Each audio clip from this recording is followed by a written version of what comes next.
muy buenos días. Muchísimas gracias por estar aquí. Les voy a presentar a Carmen Gloria, que está ahí, que es la co-investigadora del proyecto Fondesit. Yo la presento con harta chochería porque Carmen Gloria fue alumna mía en el pregrado. Es profesora de historia originalmente ella y posteriormente, bueno, fue ayudante mía también y después se fue a estudiar un doctorado en Australia y después volvió en Gloria y Majestad. Ella ahora está estudiando, o sea, está trabajando en la Universidad Andrés Bello. Entonces la presento como con harto gusto que esté trabajando con nosotros también en nuestra universidad. Y también hizo algunos cursos el año antepasado. Dictó cursos, era profesora ahora, digamos, cuando recién volvió. Sí, de planificación curricular. Y bueno, yo ahora estoy trabajando en Andrés Bello, estoy como co-investigadora en su Fondesit. El año pasado me adjudiqué un fondo de civilización en mi área, que es en ciencia de la historia, así que estoy estudiando prácticas efectivas en la ciencia de la historia de acuerdo a los resultados de la evaluación del desempeño docente. Entonces estoy estudiando sus portafolios y aquí mezclo lo que es evaluación con las prácticas de la ciencia de la historia en educación media. Sí. Y entre medio también hago clases en Andrés Bello aquí en Viña, entonces ahí coordino para juntarme con un profesor. Bueno, básicamente lo que nosotros vamos a presentar es el proyecto Fondesit que nos adjudicamos este año, Fondesit regular. Pero primeramente yo quería señalar dos cosas. Uno, agradecerle a la escuela y a las personas que lo organizan, Vanessa en este caso, pero haya partido Carla originalmente. Y esta no es la primera vez que se hacen estos diálogos. Yo recuerdo que se habían interrumpido un poco, pero antes también se habían hecho con Silvia, con Tatiana, alguna vez también lo estuvo organizando, no recuerdo más. Entonces yo les quiero dar las gracias porque yo siento que estos son unas instancias que son súper enriquecedoras y son como cálidas, porque siempre han sido en un tono sumamente respetuoso y además ha sido como de muchas sugerencias constructivas. Entonces yo tengo el mejor de los recuerdos de estas instancias, siempre han sido tan abiertos. Bueno, básicamente comentarles la línea, que es una línea de la escuela. Vanessa nos iba preguntando a nosotros más o menos qué era lo que quería que relevaran de nuestro trabajo. Y una cosa que siempre he dicho, la línea en la que yo he trabajado siempre es la evaluación del aprendizaje, particularmente con foco en la evaluación formativa, que es lo que ahora le denominan la evaluación para el aprendizaje, porque así se ha puesto de moda ahora, pero es en esencia la evaluación que se denomina formativa. Y últimamente hemos estado trabajando con Gloria en el tema de la retroalimentación como parte de la evaluación formativa. Ya este es el tercer proyecto de investigación que tenemos juntas en que vemos el tema de la retroalimentación. El primero que tuvimos fue, y por eso lo digo con cariño también, uno que nos dedicamos que era un proyecto interno de la escuela y también lo comentamos en un grupo y posteriormente al otro año trabajamos en uno que era un DI regular. Y eso entonces fue la base para este proyecto Fondesit. Entonces ese ha sido como el foco de la línea y particularmente ha sido la reglamentación en este último tiempo. Entonces les vamos a presentar entonces el proyecto de investigación y ahora sí. Ese es el numerito. La verdad es que nosotros habíamos postulado el año anterior, ya casi con el mismo, y le hicimos algunos cambios a propósito de la sugerencia que nos hicieron los correctores, los pares evaluadores, y entonces le cambiamos el nombre así mínimamente, pero era básicamente el mismo, diría yo. Ya, ahora, entonces, ¿cuál es nuestra preocupación, digamos, con el tema? ¿Cómo me pongo que me voy a ponerte la espalda? ¿Cuál es nuestra preocupación? Es que hay mucha revisión internacional respecto de los efectos de la reglamentación del aprendizaje desde los profesores hacia sus estudiantes y cómo eso impacta en sus aprendizajes, cómo eso mejora. Hay una serie de investigaciones muy conocidas por Black, el Hattie Timperley, por nombrar algunos, y ellos muestran muchas ganancias en una reglamentación de buena calidad, que muestran que hay muchas ganancias en aprendizaje de los estudiantes.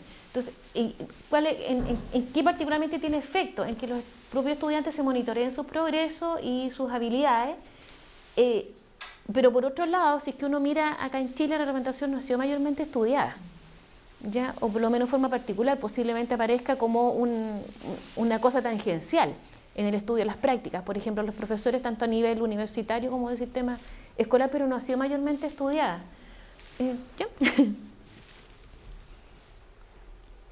Ahora, ¿por qué además un foco de problema? Y esto yo siempre lo pongo claro que ahora he ido cambiando el grafiquito. Este es un gráfico que se repite todos los años en la evaluación docente. Esto es el resultado de las dimensiones en el portafolio de la evaluación docente. Y todos los años aparece para todos los niveles y para todas las asignaturas que lo que siempre es más bajo es la reflexión a partir de los resultados de la evaluación, vale decir, cómo trabajan los profesores con esos resultados para poder retroalimentar a sus estudiantes de manera que ellos aprendan más y mejor. Y entonces, como ustedes ven ahí, el hecho que sean, porque estos son los profesores que han sido, este otro gráfico, que a veces pongo los destacados y los competentes, y entonces el panorama es igual, pero aquí están todos, ¿ya? Pero son los evaluados 2012, 2014, y entonces si ustedes ven siempre lo que aparece muy bajo es la retroalimentación, que es lo que se llama ahí reflexión. Si ustedes se fijan, incluso los que aparecen más altos el 2014 tienen, no alcanzan ni al 2, entonces ya es un panorama bastante desolador en términos de cómo retroalimentan los profesores a sus estudiantes. Y a partir de esto fue que nosotros estudiamos también en esa investigación que yo digo que salió de esta escuela, que era un proyecto muy interno. Nosotros estudiamos con Carmen Gloria los portafolios de los profesores y también estuvimos viendo la calidad de la retroalimentación que ellos ofrecen. ¿Por qué no interesar los portafolios? Porque uno supone que ahí los profesores despliegan sus mejores esfuerzos, porque los van a evaluar, los van a clasificar, y eso les puede significar además también perder el trabajo. Entonces nosotros dijimos, ya, pues aquí vamos a encontrar. Y sí, en realidad ahí lo que vimos también, mucha evaluación que nosotros llamamos, retroalimentación de tipo evaluativa, o sea, mucho elogio, muchas felicitaciones, claro, o ese tipo de cosas, o incluso mucho traslado de la responsabilidad hacia los alumnos. Te falta estudio, de manera muy amorosa, pero por ejemplo, te falta estudio, y muy dirigido también al ego de los estudiantes. Cuando se dirige al ego no tiene mayor impacto. Entonces esas son las cosas que hemos ido viendo y no se revierte, o sea, es año tras año lo mismo. Entonces ahí hay un foco que es problema. ¿Sí? Entonces, ¿cuáles son las preguntas de investigación que nosotros nos estamos haciendo? ¿Cuál es el foco? Perdón, voy a decir cuál es lo voy a delimitar.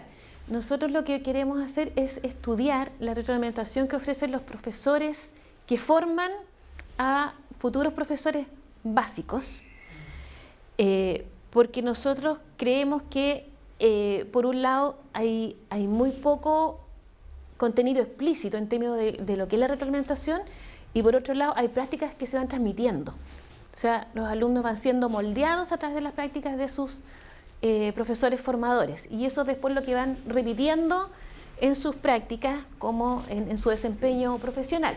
Entonces, ¿cuáles son las preguntas que nosotros nos hacemos? Las características de la retroalimentación que otorgan los profesores a sus estudiantes en pedagogía básica, cuáles son las concepciones de estos profesores, qué beneficios y dificultades perciben estos profesores que tiene eso que ellos hacen como retroalimentación para sus estudiantes, a su vez cuáles son las concepciones de los estudiantes, qué beneficios también perciben ellos que tiene esta retroalimentación para ellos en su aprendizaje, qué relaciones uno puede establecer entre las concepciones y la práctica de los profesores y las concepciones de los estudiantes. O sea, vamos a contrastar esas visiones. La literatura internacional dice que son bien distintas, los profesores piensan una cosa y los estudiantes piensan cosas bastante opuestas.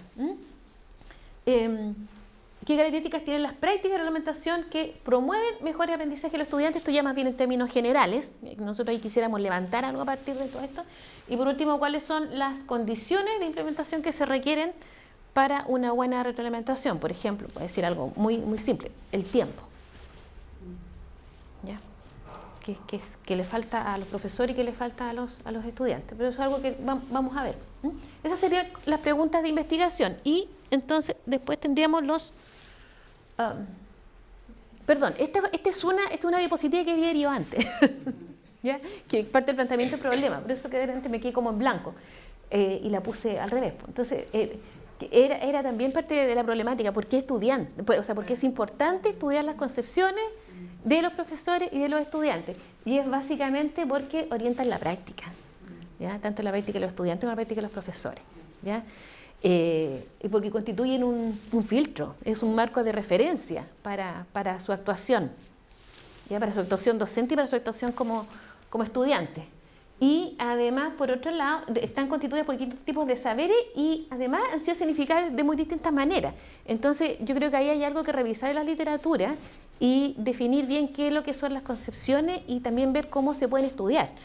Porque yo por lo menos soy de la idea que las concepciones no se pueden estudiar a través del discurso de los profesores o del discurso de los estudiantes, porque lo que uno va a obtener es el deber ser, ¿ya? Entonces, uno de los focos también del problema es eso, o sea, cómo estudiar las concepciones, cómo poder extraerlas o inferirlas. Ahora sí, vamos a los objetivos. Entonces, nuestro objetivo más general es analizar las concepciones y las prácticas de retroalimentación de los profesores y sus estudiantes y establecer relaciones con su aprovechamiento pedagógico en la formación inicial de profesores básicos. Eso es el objetivo más grande. Y entonces los objetivos específicos están bastante directamente vinculados a las preguntas. Primero que nada queremos caracterizar las prácticas de reglamentación oral y escrita, ¿ya? Oral y escrita quiere decir que vamos a poner el foco en los procedimientos de evaluación escrito que ellos devuelven. Lo otro es analizar las concepciones de los profesores y estudiantes sobre la reglamentación y relacionarlos con los beneficios y dificultades que perciben los profesores para el aprendizaje de sus estudiantes y los estudiantes para su propio aprendizaje. Bueno, relacionar las concepciones y prácticas de los profesores con las concepciones que tienen los estudiantes y, por último, establecer las características y condiciones de una reglamentación que impacte positivamente. O sea, cómo aprovechan mejor los estudiantes esta retroalimentación. Y ya. Entonces, en el marco referencial, bueno, lo primero es hacer una revisión respecto de lo que es la retroalimentación, cómo ha sido tratada, ¿ya? Entonces, una de las primeras cosas que hay que decir es que la retroalimentación no nace en nuestro campo de estudio, ¿ya? Es un concepto bastante alejado de nosotros, viene de la teoría de sistemas, de la cibernética y también viene de la ingeniería, ¿ya? Originalmente la idea es que uno tiene un sistema que tiene algún procedimiento que lo alimenta con algún tipo de energía y entonces cuando esa energía se acaba, se retroalimenta. Esa es la idea del feedback, volver a llenar de energía para que el sistema siga funcionando. Y ese es un concepto que se ha ido traspasando a distintas áreas y en nuestra área, por variar, porque siempre ha sido nuestra área, no existe un concepto muy unificado, entonces se lo significa también de distintas maneras. Entonces, por ejemplo, a veces se asocia procesos de evaluación en términos generales, ¿ya? En otras oportunidades uno lo encuentra concebido como significado como parte de la enseñanza. Entonces la retroalimentación es parte de la clase cotidiana. El profesor siempre está retroalimentando, por ejemplo, esa es un poco la idea. Y en las investigaciones, y esto es curioso, en las investigaciones que uno ve, más que nada se las vincula la evaluación con calificación. Entonces, ahora, el problema que uno ve ahí cuando se la vincula a la calificación, eso le confiere una característica especial a la retroalimentación, que no es lo mismo cuando está liberada de la calificación. ¿Ya? Entonces, eso es bien interesante de ver en las investigaciones. Ya. Yo soy seguidora, tú lo sabes, de Roy Sadler, que es un autor australiano que él es más bien teórico, buenísimo, muy fino. Él ha trabajado mucho en el tema de la evaluación formativa, particularmente en el tema del uso de los criterios para la evaluación formativa y prácticamente se le conoce como el padre de la teoría de la retroalimentación. ¿Ya? Entonces, ¿qué es lo que dice él? Que para que una reglamentación tenga efectos positivos en el estudiante tiene que tener un concepto de estándar, es decir, a dónde va a llegar y con buena calidad. O sea, tiene que reconocer cuando el trabajo está bien hecho. Para eso tiene que tener conciencia del nivel actual de dónde está, y es lo mismo que la misma idea de la reglamentación. Tiene que ser capaz de comparar su nivel actual y el nivel a donde tiene que llegar. Y entonces el alumno se compromete con una acción para ir hacia allá. Y entonces todo el camino que recorre es el camino que el profesor lo va retroalimentando. Esa es la idea básica de la retroalimentación y la verdad es que no hay persona seria que se dedique a la retroalimentación que no lo cite a él, porque él prácticamente fue el que conformó esta teoría de retroalimentación a partir del concepto que venía más bien de la cibernética y de la teoría de sistemas. Ya. Bueno, después de muchas revisiones de muchos conceptos sobre evaluación, de muchas ideas sobre, retroalimentación, nosotros encontramos esta que es una dama, que es Linda Evans, así como la actriz, ¿ya? Bueno, y ella tiene una muy buena revisión y entonces ella amplía el concepto, entonces dice que la reglamentación son todos los intercambios de reglamentación generados en un proceso de evaluación. Entonces, si son todos, entonces va más allá del profesor. Pueden ser los mismos estudiantes o pueden ser otros agentes los que pueden ir retroalimentando. Y entonces son dentro y fuera del contexto de aprendizaje inmediato. O sea, puede ser fuera de la sala de clase, ¿ya? Puede ser fuera del colegio, ¿ya? Pueden ser pedidos o no. Y entonces también provienen de una amplia gama de fuentes. Entonces ella amplía el concepto, entonces a mi modo de ver como que lo enriquece, ¿ya? Bueno, y entonces lo que nosotros decimos es que, claro, la retroalimentación uno primero la diría como un proceso de diálogo, ¿ya? Sea profesor-estudiante o estudiante-estudiante, ¿ya? Y bueno, ahí puede ser no solo el profesor, puede ser un par, y no es solamente entregar información, sino que poner atención. O sea, si es un diálogo, si hay una comunicación, entonces hay que poner atención en cómo los estudiantes decodifican, interpretan todos los enunciados, todos estos códigos, ¿ya? Que provienen de la fuente de retroalimentación. Entonces es interesante esto porque aquí lo que uno ve es que la retroalimentación lo primero que hay es un proceso de comunicación de algo, hay una comunicación de la información, y para que la retroalimentación tenga sentido para el estudiante tiene que ser decodificar todo lo enunciado, todos los símbolos, que ahí no encontramos unos problemas, pero todos los profesores tienen cada uno su símbolo, cada uno tiene sus propios códigos, ¿ya? Y entonces el estudiante tiene que ir acomodándose o adivinando algunas veces los códigos del profesor. ¿Ya? Entonces, cuando uno ve las investigaciones, entonces ¿qué es lo que para los estudiantes es importante en una reglamentación? ¿Qué es lo que a ellos les puede impactar, positivo o negativamente? El tiempo de entrega, y esto lo sabemos todos. O sea, ya una reglamentación que usted entrega 2 meses después ya no sirve, ya cayó en terreno estéril. La legibilidad de los comentarios cuando son escritos. Eso uno puede tener muy buena intención, pero si el alumno no es capaz de decodificar, no sirve. ¿Cuáles son las funciones que le otorgan los profesores y cuáles son las funciones que le otorgan también los estudiantes a la reglamentación? Una de las cosas que nosotros hemos visto en la literatura es que muchas veces los profesores universitarios, me voy a incluir también, muchas veces usamos la reglamentación con una función que es más bien de justificación de la nota. O sea, que le quede súper claro cómo le corregí la prueba, casi para que no me reclame. ¿Ya? Entonces, el tema de las funciones con las cuales uno ocupa la reglamentación es muy importante en el mensaje que uno transmite a los estudiantes. La cantidad de reglamentación que uno también otorga, dependiendo también de lo que uno esté evaluando, del tipo de estudiantes que tiene, del nivel de los estudiantes, a veces necesita más cantidad y a veces necesita menos cantidad. Por ejemplo, cuando son programas en línea, la retroalimentación tiene que ser bien abundante porque usted no tiene oportunidad de estar cara a cara con el estudiante. Si hay calificaciones y si es que hay alguna influencia de esa reglamentación en la calificación, o sea, el alumno puede rehacer su trabajo una vez que usted lo retroalimente y el alumno le entendió, o sea, puede demostrar que puede hacer un trabajo mejor o no, porque lo más probable es que si no puede, no va a tomar en cuenta la reglamentación. O sea, si no le puede mostrar a usted que aprendió, no lo va a rehacer, lo más probable. Y por último, la utilidad percibida, pero esto tiene que ver también con las funciones. Ya, muchas veces los estudiantes dicen que la reglamentación no les sirve. Entonces, uno, por ejemplo, en el sistema escolar lo que ve son las pruebas arrugadas por ahí o que ni las miran, las guardan o a los apoderados, ¿ya? Pero le suelen otorgar poca utilidad, ¿ya? Lo otro que también está en la literatura es cuáles son las condiciones que debe haber para que se puedan aprovechar, por ejemplo, los estilos de aprendizaje de los estudiantes, que no son todos iguales. Entonces, a veces uno hace una reglamentación muy homogénea y no todos la van a aprovechar de la misma manera, ¿ya? También hay algunas investigaciones. Bueno, hay otras que se contraponen, pero yo tiendo a pensar que los estudiantes, por ejemplo, a los que les va muy bien, sacan más provecho de la retroalimentación. Y los estudiantes a los que no les va muy bien suelen no aprovecharla. ¿ya? Por una serie de motivos. Lo otro son los contextos. Por ejemplo, no es lo mismo los contextos universitarios, un contexto de enseñanza media, un contexto de enseñanza básica, ¿ya? La etapa del año. Hay situaciones en que no se puede rehacer el trabajo, por ejemplo, fin de año no hay caso, ¿ya?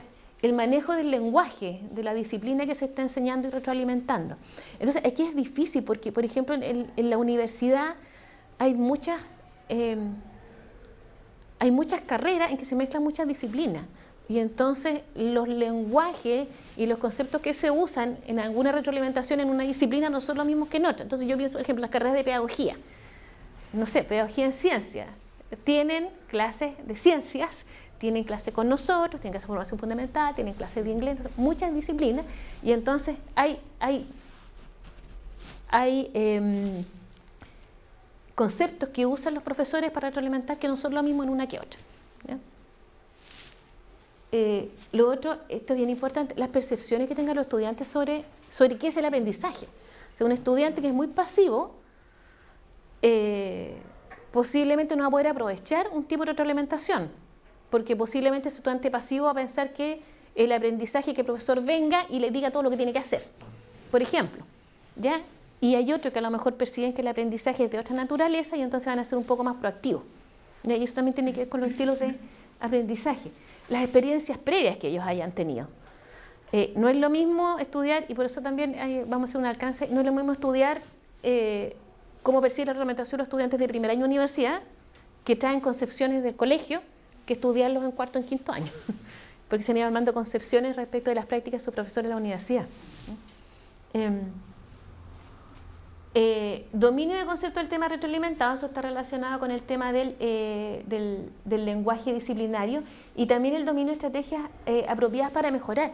A veces los estudiantes quieren mejorar, pero no pueden porque no tienen las estrategias apropiadas, o nadie se las ha enseñado, ¿ya? Y voy a dar un ejemplo. Cuarto año, casi con vergüenza, en cuarto año hasta hice una prueba y les pedí a los chicos que argumentaran respecto de una aseveración sobre los puntajes de ciencia que tenía que ver con las evaluaciones en prueba estandarizada. Y me di cuenta que no sabían argumentar. Claro, y entonces uno trae la idea previa de que ellos sí saben argumentar, pero ahí me di cuenta que no, ¿ya? Entonces tiene que ver con porque yo les ofrecí que lo mejoraran, ¿ya? Pero si no saben argumentar, entonces vamos a tener que discutir qué es una argumentación y cómo se estructura una buena argumentación. Entonces, por ejemplo, mucha idea de sentido común, muchas opiniones, muchas creencias. Eso no puede ir una argumentación de tipo profesional. Pero voy a tener que ver qué hacemos para que puedan argumentar. Entonces, a eso me refiero con el tema del dominio de estrategias apropiadas para mejorar. Si no saben argumentar, yo no saco mucho con decirle, mire, repita, pero no saben. O alguien les tiene que enseñar, ¿ya? Y por último, en realidad cuando uno revisa la literatura, uno ve que hay muchas clasificaciones de retroalimentación, muchas, ¿ya?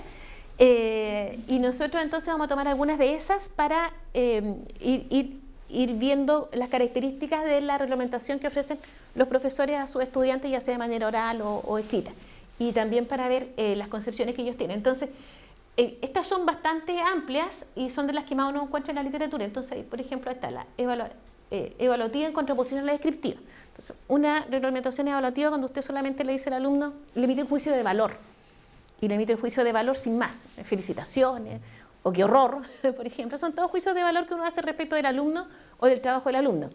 En contraposición a una que es descriptiva, en que uno le describe por qué está bueno o por qué está malo, ¿ya? Y ahí le puede poner su juicio de valor, pero hay una descripción. La verdad es que las evaluativas no sirven mucho, ¿ya? Lo otro, la negativa, la positiva, y esto tiene que ver con la dirección al ego del estudiante. Cuando uno le dice qué flojo eres, es una reglamentación de tipo negativa y dirigida a su ego. Y también le puede poner felicitaciones. Y ahí entonces también está la otra división que puede ser dirigida a la persona, al estudiante o al trabajo. Entonces, los expertos lo que dicen, miren, no se dirija al alumno, diríjase al trabajo, ¿ya? Tu trabajo, y separe la persona del alumno del trabajo del alumno. Y de acuerdo a lo que nosotros hemos leído, no tiene mucho impacto en la mejora dirigirse al estudiante. ¿ya? Hacerle cariño, felicitarlo, ¿no? Está bien, ¿ya? Pero tiene que dirigirse al contenido que está evaluando y al trabajo del estudiante. Puede ser correctiva, puede ser orientadora y yo diría que lo que más abunda en nuestro país, tanto en el sistema escolar o en el sistema universitario, es aquella que es correctiva. O sea, que ella dice está bueno o está malo, por ejemplo. ¿Ya? Entonces, cuando uno le pasa un visto bueno o malo, eso ya es una evaluación de tipo correctiva. Y hay otra que es mucho más amplia, que es la orientadora. Y claro, y en la orientadora usted me decirle que algo está bueno o está malo, o marcarle encima y ponerle la respuesta correcta, lo orienta a buscar la respuesta. Puede ser más específica, puede ser más general, y aquí también esto depende de la temática. Yo he visto, por ejemplo, en retroalimentación en una segunda lengua, que la retroalimentación es súper específica, pero eso también tiene que ver con la naturaleza del contenido que se evalúa y las habilidades que se están evaluando. Y en algunos casos también puede ser más general, y eso también está muy relacionado con que sea más orientador. Y puede ser retroactiva y puede ser proactiva. Entonces aquí se va mezclando, porque es más bien retroactiva cuando uno le corrige los errores al alumno y le dice, mira, esto que hiciste retroactivamente está malo, o puede ser proactiva. Y bueno, toda la literatura dice que es mejor que usted le dé retroalimentación proactiva, porque lo que hace eso es habilitar al alumno para que le vaya bien hacia el futuro y que le vaya bien en trabajos a futuro. Si va a ser retroactiva, lo ideal es que le dé la oportunidad de hacer el trabajo. ¿Ya? Pero esas son algunas, hay otras más, pero esas son como las más conocidas. Ya, y para el marco metodológico voy a dejar a Carmen Gloria. Y con esto terminamos. Sí, esto es más breve. Bueno, les vamos a contar ahora básicamente en qué consiste la investigación, cómo la vamos a realizar, bueno, cómo la estamos realizando. Es un estudio descriptivo de naturaleza exploratoria. Nosotros en realidad lo que queremos ver es cómo retroalimentan los profesores de educación general básica en 3 universidades de la quinta región. Vamos a estudiar aquí, en esta universidad, en la Universidad de Playa Ancha y en la Universidad de Andrés Bello, que es donde yo trabajo. Aquí salen observaciones de entrega en pruebas de cuarto año, pero en realidad lo que a nosotros nos interesa es estudiar a los profesores que hacen clases en el año último, o sea, antes del último año donde hacen su práctica. Entonces, por ejemplo, el Andrés Bello, la carrera tiene 8 semestres, entonces no va a ser el cuarto año, sino que es el tercer año. Porque el último año de práctica no están, las clases son mucho menos regulares. Nosotros, nuestras fuentes de información, en realidad son 4. La primera, es la observación directa de clases, el momento en que se entrega una evaluación conducente a calificación. También le vamos a pedir a ese profesor que nos entregue una evaluación corregida de esa misma entrega, que puede hacerle copia a tres instrumentos, 3 de esos documentos corregidos, una nota regular, una nota, no un 7, pero sí sobre 6 si es que hay, y una mala nota. Porque esas pruebas corregidas o pautas corregidas también es la segunda fuente de información. Entonces, una cosa es ver cuál es el momento de entrega y luego estudiar las pruebas escritas directamente. Posteriormente vamos a realizar una entrevista con ese profesor, donde la entrevista se divide en 2 fases. La primera es preguntarle sobre concepciones de evaluación. Viene después. Luego le vamos a pedir que comente sus instrumentos de evaluación corregidos. ¿Qué significa este ticket? ¿Qué significa este visto? ¿Qué quieres decir aquí? ¿Qué quieres decir ahí? Y finalmente vamos a realizar grupos focales con estudiantes, estudiantes que hayan tenido diferentes calificaciones en este procedimiento de evaluación. Y que, por supuesto, una muestra voluntaria a los que quieran asistir. Vamos a analizar, esto es con todas las 3 universidades, en un total estimado de 45 pruebas escritas corregidas. El foco acá es, bueno, primero un análisis externo del instrumento, el tipo de habilidades cognitivas que intenta medir, y luego el tipo o sea, ¿cómo se llama? La extensión, y después ya ver los tipos de retroalimentación. Gloria estuvo bastante tiempo explicando estas diferentes como tipologías de retroalimentación. Bueno, nosotros estamos haciendo un libro de códigos con esa tipología, entonces la idea es analizar estos documentos en base a conceptos predefinidos, que son estos códigos de tipologías de retroalimentación. Luego, bueno, para eso vamos a construir una pauta de análisis documental. Antes vamos a observar esta entrega de retroalimentación. El foco, como aquí dice, va a ser la interacción entre el profesor y el estudiante. ¿Qué tipo de preguntas realizan los estudiantes? ¿Qué tipo de preguntas realiza el profesor?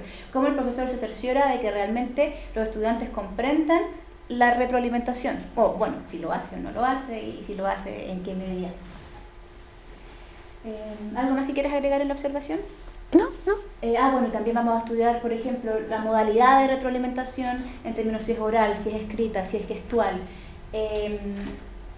si en términos de número de estudiantes, si la hace a todo el curso, si hace una retroalimentación grupal, si hace retroalimentación individual. Eso es la primera fase. Luego la segunda fase, entrevistas a 15 profesores. Pensamos que son los de los cursos.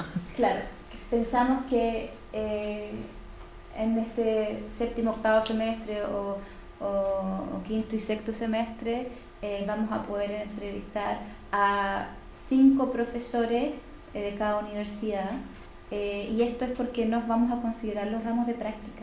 Entonces van a ser solamente asignaturas de diferentes disciplinas de educación general básica, porque los ramos de práctica tienen una modalidad más de taller, más formativo, entonces más individual. Claro, trabajo 1 a 1, entonces creemos que la información que podemos tener en términos de cómo retroalimentar un curso completo es de mejor calidad cuando el profesor retroalimenta el curso completo. Esto, bueno, la entrevista, como ya dije, es dividida en 2 fases. La idea es que el profesor pueda reflexionar leyendo su instrumento y explicándonos por qué corrigió de la forma en que corrigió y qué tipo de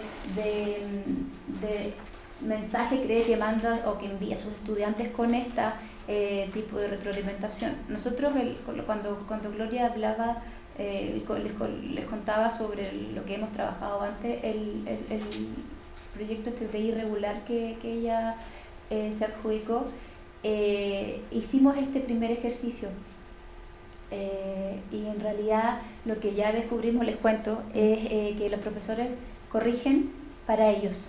La retroalimentación del curso quizás es para promover aprendizaje, cuando entregan los resultados y hacen comentarios globales, pero los tickets, los tics, las cruces, el puntaje, en realidad es para ellos comprender cómo poner la nota, y no lo hacen pensando en que los estudiantes comprendan por qué se equivocaron en la naturaleza de su error. Y bueno, finalmente vamos a la última fase de esta segunda fase, que los 2 de arriba es la primera, los 2 de abajo la segunda, grupos focales a estos estudiantes voluntarios que quieran participar. Y lo que vamos a hacer aquí es, bueno, nosotros nos inspiramos harto en lo que escriben los australianos y los neozelandeses, y vamos a construir, lo vimos en una investigación de Nueva Zelanda, vamos a construir un documento que está retroalimentado, un documento ficticio que tiene diferentes tipos de retroalimentación, y vamos a pedirle a los estudiantes, en la primera parte de la entrevista, por supuesto, que hablen sobre el uso percibido de la retroalimentación y cómo conciben la retroalimentación, y la segunda parte les vamos a pedir que trabajen con este documento y que comenten sobre cuáles son los usos percibidos de este documento ficticio.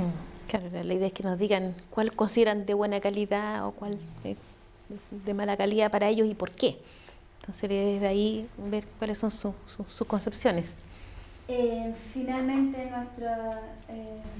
hemos propuesto que estas 4 fuentes de información, más las tipologías que establecimos, vamos a realizar una triangulación y en realidad poder ver lograr el objetivo de analizar cuáles son las concepciones y prácticas de retroalimentación de profesores, cuál es el uso percibido de los estudiantes y cómo podemos establecer aquí, levantar buenas prácticas de retroalimentación en términos de la utilidad percibida, sobre todo por los estudiantes.